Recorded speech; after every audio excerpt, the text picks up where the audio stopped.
Welcome to J Chandra vlogs. இன்னைக்கு நம்ம வீடியோவில் பார்த்துக்கிட்டு இருக்கிறது காமாட்சி அம்மன் சமேத வரமுக்தி ஈஸ்வரர் கோவில் தாங்க. இந்த கோவில் சென்னையிலேருந்து ரெட் ஹில்ஸை தாண்டி நெல்லூர் போகிற வழியில் 40 கிலோமீட்டர் போன பிறகு ஒரு லெஃப்ட் திரும்புங்க. அந்த லெஃப்ட் திரும்பின பிறகு அங்கேருந்து ஒரு 4 கிலோமீட்டர் உள்ளே போனால் இந்த கோவில் வரும்.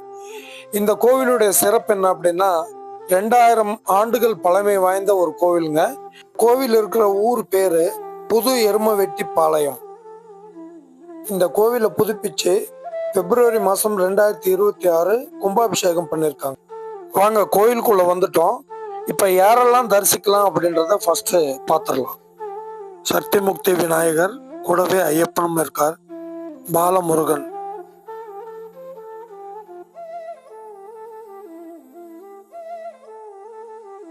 நாம வேண்டுகின்ற வேண்டுதல்களை வரமாக தந்து முக்தியும் தரும் வரமுக்தீஸ்வரர். துளியும் காற்றே போகாத இடத்துல ஒரு ஜோதி அசைஞ்சுக்கிட்டே இருக்கு பாருங்க, அதுவும் இந்த கோவிலுடைய ஒரு சிறப்பு. மூலவரை பார்த்துட்டு வெளியே வந்த உடனே திருஞான சம்பந்தர், அப்பர், மாணிக்க வாசகர், சுந்தரர், இவங்க 4 பேரையும் பார்க்கலாம். சந்திர பகவான், சூரிய பகவான். சுவாமிக்கு அபிஷேகம் நடக்கும்போது பக்தர்கள் நின்று பார்க்கறதுக்கு நிறையவே இடம் இருக்குங்க. அபிஷேகம் முடிஞ்சதும் சுவாமி கிட்ட போய் கூட தரிசனம் பண்ணலாம். ஸ்ரீ காமாட்சி அம்மன் வெள்ளி காப்போடு நம்மளுக்கு தரிசனம் தராங்க பாருங்க. ஸ்ரீ செல்வ விநாயகர், ஸ்ரீ தட்சிணாமூர்த்தி, ஸ்ரீ மகா விஷ்ணு, ஸ்ரீ பிரம்மதேவர், ஸ்ரீ துர்கை அம்மன், ஸ்ரீ சண்டிகேஸ்வரர், ஸ்ரீ சக்தி கணபதி, ஸ்ரீ பிராமி, ஸ்ரீ வைஷ்ணவி, ஸ்ரீ மகேஸ்வரி, ஸ்ரீ வராகி, ஸ்ரீ காலபைரவர். சாமியை பார்க்க வர்ற கோபுர வாசல் வந்து தெற்கு பக்கங்க. ஆனா நீங்க பாக்குறது இப்போ கிழக்கு வாசல். இந்த பக்கம் தான் நந்தி பெருமான் இருக்காரு. இவருக்கு தான் பிரதோஷ காலங்களில் அபிஷேகம் பண்ணும்போது பச்சை நிறமா மாறுறதா பக்தர்கள் எல்லாம் சொல்றாங்க. பாருங்க கோபுரத்தோட எவ்வளவு அழகா இருக்காரு. கிழக்கு வாசல் மண்டபத்து மேல சிவபெருமான் பக்தர்களுக்கு அருள் பாலிப்பது போல அமைஞ்சிருக்கு பாருங்க. காமாட்சி அம்மன் இவங்களும் பக்தர்கள் அருள் பாலிக்கிறாங்க பாருங்க. இதுதாங்க தெற்கு பக்கம் இருக்கிற கோபுரம். இது வழியா தான் நம்ம உள்ள வந்து, இதுதான் கோவிலுடைய ஃப்ரண்டேஜ். இந்த மண்டபத்துக்குள்ள நுழையும் போதுதான் வந்து வரமுக்தீஸ்வரரையும் காமாட்சி அம்மனையும் தரிசிக்கலாம். அதுக்கப்புறம் அப்படியே இப்படி திரும்பணும்னு வச்சுக்கோங்க. இதுதான் கிழக்கு பக்கம். அந்த ஆர்ச்சி தெரியுது பாருங்க, அதுதான் கிழக்கு வாசல். இந்த கோவில் சுத்தி வரும்போது உள்பக்கம் செவுத்துல நம்மளுக்கு தேவையான நிறைய இன்ஃபர்மேஷன்ஸ் எல்லாம் கொடுத்துருக்காங்க. தமிழ்நாட்டுக்குள்ள எந்தெந்த கோவில் இருக்கு, அந்த கோவிலுடைய சிறப்புகள் என்ன, நிறைய கோவில்களை பத்தி சிறப்புகள் சொல்லியிருக்காங்க. அதை வந்து கோவில்ல இருந்துகிட்டு நம்ம படிக்கும்போது பார்த்தீங்கன்னா ரொம்ப சிறப்பா இருக்கு. அதை உட்கார்ந்து சிந்திக்கும் போது தெரியுது, உணர முடியுது. அந்த அந்த தத்துவங்களுடைய தாத்பரியங்களை வந்து உணர முடியுது. ரொம்ப சந்தோஷமா இருக்கு இதெல்லாம் பார்க்கறதுக்கு. இங்க வந்து படிச்சு அந்த அனுபவங்களை பெறணும் அப்படின்னு சொல்லிட்டு நான் கேட்டுக்கிறேன். இந்த கோவில்ல நவக்கிரகங்களே இல்லைங்க. நவக்கிரகங்கள் கோவில்ல வைக்கிறதுக்கு முன்னாடி உருவாகின இந்த கோவில். இந்த கோவில்ல இன்னொரு சிறப்பு என்ன அப்படின்னா, கிரக தோஷங்கள் எதுனா இருந்தாலோ, ஜாதக தோஷம் எதுனா இருந்தாலோ, சுவாமி கிட்ட ஜாதகத்தை வச்சு தோஷம் நீங்கணும்னு சொல்லி வேண்டிக்கிட்டு போனா நல்ல வரன் அமைஞ்சு நல்லபடியா திருமணம் நடந்து தம்பதி சமேதமா வந்து சுவாமியை தரிசிச்சுட்டு போறாங்க. திருமண வாழ்க்கையில 60 ஆண்டுகள் கடந்த தம்பதியர்கள் 60ஆம் கல்யாணம் பண்றது வழக்கம். அதை திருக்கடையூர்ல போய் செய்வாங்க. அங்க போக முடியாதவங்க இந்த சுவாமி கிட்ட வந்து கூட கல்யாணம் பண்ணிக்கலாம். வரமுக்தீஸ்வரர் கோவிலுக்கு வந்த பிறகு நான் உணர்ந்தது என்ன அப்படின்னா, இந்த ஊர்ல 3 கோவில் இருக்குங்க. வரமுக்தீஸ்வரர், கோதண்டராமர், அங்காள பரமேஸ்வரி அப்படின்ட்டு. இந்த 3 கோவிலும் வந்து ஒரு 6 மாச கால வித்தியாசத்துல 3 கோவிலும் புதுப்பிச்சு கும்பாபிஷேகம் பண்ணியிருக்காங்க அப்படின்னா இது மனிதர்களால் செய்யப்பட்டது கிடையாதுங்க. இறைவனே முடிவு பண்ணியிருக்காரு. அதனால இங்க இறைவன் வாசம் செய்கிறாரு அப்படின்றத தான் நான் உணர்றேன். ரொம்ப அருமையா இருக்குங்க. 3 கோவிலுமே வந்து அவ்வளோ அற்புதமா இருக்கு. ரொம்ப சந்தோஷமா இருக்கு பார்க்கறது.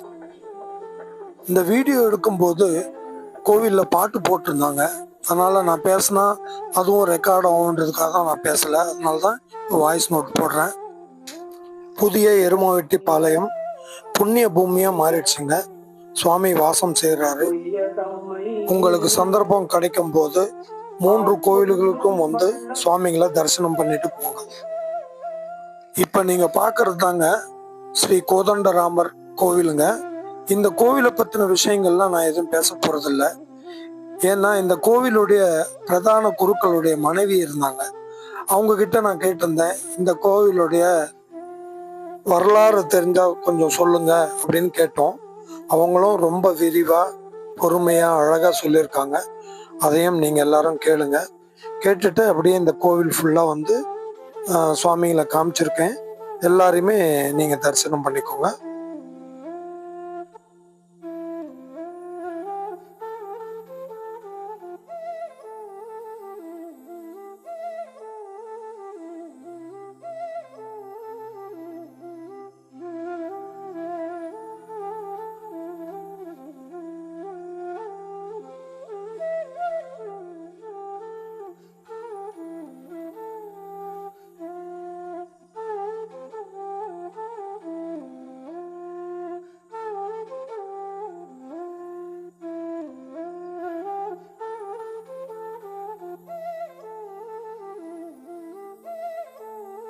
राम जय राम जय जय राम श्री राम जय राम जय जय राम மூலவர் ராம சாலக்கிராம திருவேணி பட்டாபிஷேகம் சீதா விராட் வடிலோக்கால சென்றிருக்க இந்த மாதிரி திருக்கோலத்தை பத்ராச்சலத்தை சேவிக்கலாம்.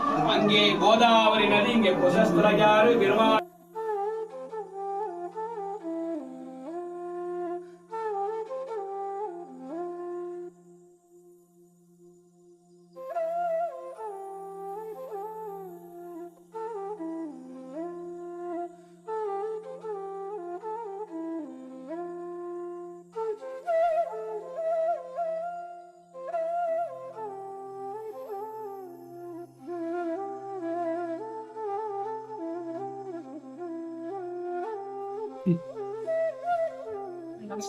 நமஸ்காரம். சர்வே ஜனா சுகினோ பவந்து. அதுதான் நம்மளுடைய கொள்கை.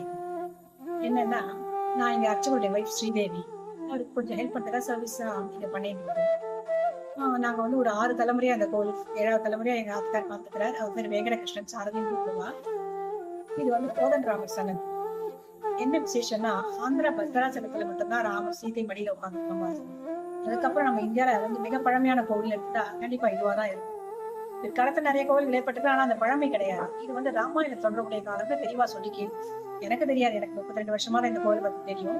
ஆனாலும் பெரியவா சொல்லி அவ எழுதி வச்சிருந்த விதைகள் மூலமா இந்த கதையெல்லாம் எனக்கு தெரியும். எப்படின்னா, ராமர் சீதை வனவாசம் வந்த இடம்னு சொல்லுவாங்க. ராமர் பாதம் பட்ட பூமி. அப்ப வந்து இப்ப நம்ம எல்லாம் மனுஷாலாம் இருக்க மாதிரி அந்த காலத்துல அரக்கர், முனிவர், ராஜா அப்படிலாம் இருந்திருக்காங்க.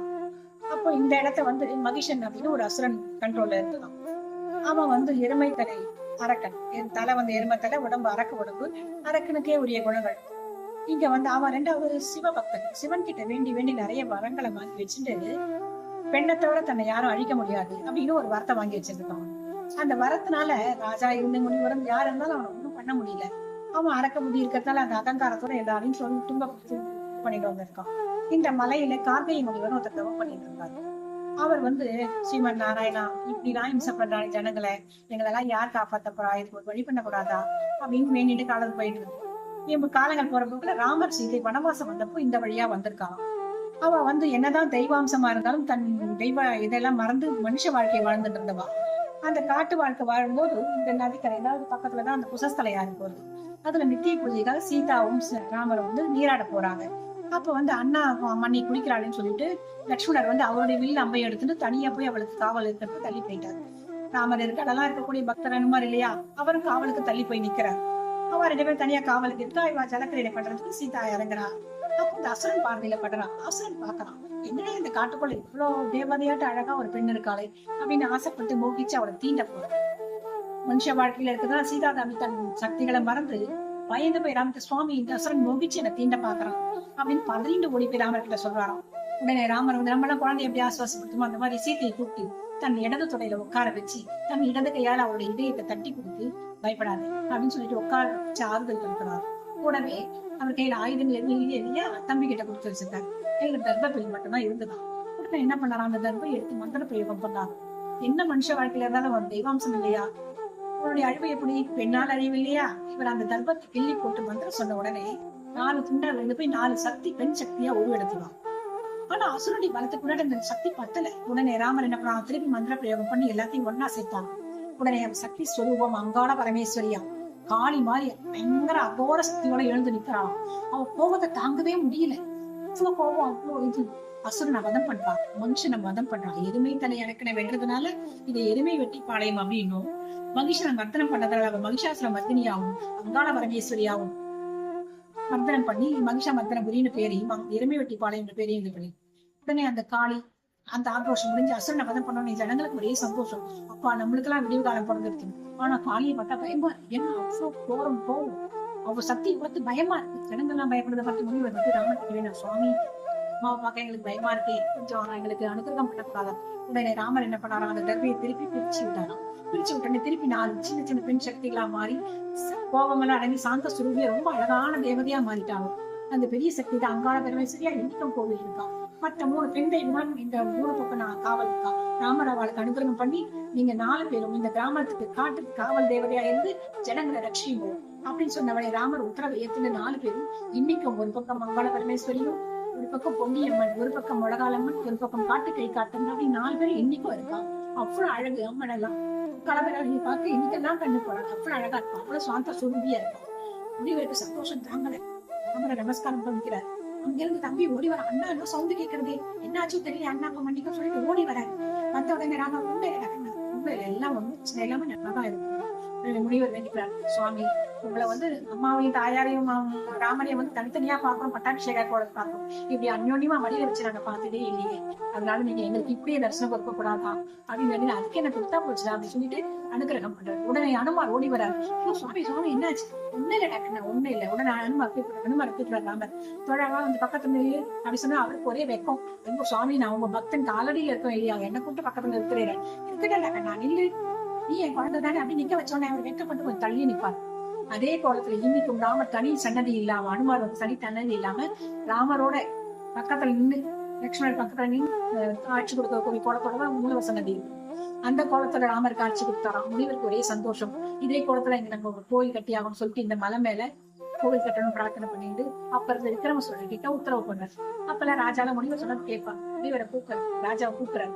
விக்ரம சோழர் கூப்பிட்ட பாவம் சிவபக்தன் தான். சிவபக்தனா இருந்தா என்ன கண்ணா, பெருமாள் கோயில் கட்டக்கூடாது தானே, சுவாமி உத்தரவு போடணும். என்ன பண்ணணும், ராமர் மதம் பட்ட பொண்ணு சிறப்பா ஏதாவது பண்ணணும் இல்லையா, பண்ணு. உடனே ராஜா யோசிக்கலாம், சிறப்பா ஏதாவது பண்ணணும். அதனால என்ன பண்றான், ஆளுங்களை நேபாள கண்டகி நதிக்கு அமைச்சு சாலகிராம கல்லு பவர் அதிகம். எப்படி சாதா கல்லுக்கு வைரக்கல்லுக்கு வித்தியாசம் அதிகமோ அதே மாதிரி சாலகிராம கல்லுக்கு மந்திரங்கள் ஈர்க்கக்கூடிய சக்தி அதிகம். ராமா அப்படின்னு ஒரு வாட்டி சொன்னா ராமா ராமா லட்சவாட்டி அவரை போய் சேரும். மனசார ஒரு பிரார்த்தனை மனசுருகி ஒரு வாட்டி வேண்டினாலே லட்சவாட்டி வேண்டினதுக்கு கடப்பற அந்த ஒரு முறைக்கே கொடுக்கக்கூடிய சக்தி அந்த தயாளகுடன் ராமனுக்கும் கல்யாணகுடன் ரகுராமனுக்கும் இருக்கு, அந்த கல்லுக்கும் இருக்கு. அப்படி ஒரு சிறப்பான கல்லில் விக்கிரகத்தை அமைச்சு கொடுத்து முடிவெட்ட ஒப்படைச்ச உடனே அவருக்கு சந்தோஷம் தாங்கல. டெய்லி நித்திய பூஜை பண்ணி 2000 வருஷமா சக்தி ஊதி ஏத்தி மலை கோவிலா, மலை மேல சின்ன கோவிலா இருந்தது. இப்போ பிப்ரவரி 8ஆம் தேதி 2026 அன்னைக்கு கும்பாபிஷேகம் பார்த்து இப்ப மண்டலாபிஷேகம் கரெக்டா ஸ்ரீராம நவமி அன்னைக்கு 48வது நாள் பூர்த்தி ஆகி அது பெரிய சந்தோஷம். ஏன்னா ராமனுக்கு அன்னைக்கு அதை பிறந்த நாள் அன்னைக்கு அதை பூர்த்தி ஆகிறது ஒரு அனுகிரகம் மாதிரி இருக்கு எங்களுக்கெல்லாம். அந்த மாதிரி நடந்து சிறப்பா போயிட்டு பக்தர்கள் அனுகிரகத்தாலையும் ஊர் மக்கள் ஒத்துழைப்பாலையும் ஓரளவுக்கு சிறப்பா போயிட்டு இருக்கு. அதே மாதிரி எல்லாரும் வந்து பார்த்து பெருமாளுடைய அனுகிரகத்தை வாங்கிட்டு கோவிலும் சிறப்பிக்கும், அவளும் சிறப்பா இருக்கும். அதுதான் என்னுடைய பிரார்த்தனை. சர்வேஜன் ஆசுகினோ கோவில்.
இவங்க தாங்க எருமத்தலையோட இருந்த அரக்கனை வதம் செய்த அங்காள பரமேஸ்வரி தாயார்.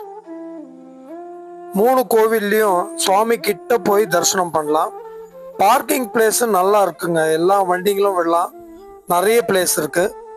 கோவில் திறக்கிற நேரம் வந்து மார்னிங் 7 மணிலேருந்து மத்தியானம் 12 மணி வரை, ஈவினிங் 4 மணிலேருந்து நைட்டு 8 மணி வரைக்கும் எந்த நேரத்துலையும் நீங்கள் வந்து தரிசனம் பண்ணலாம்.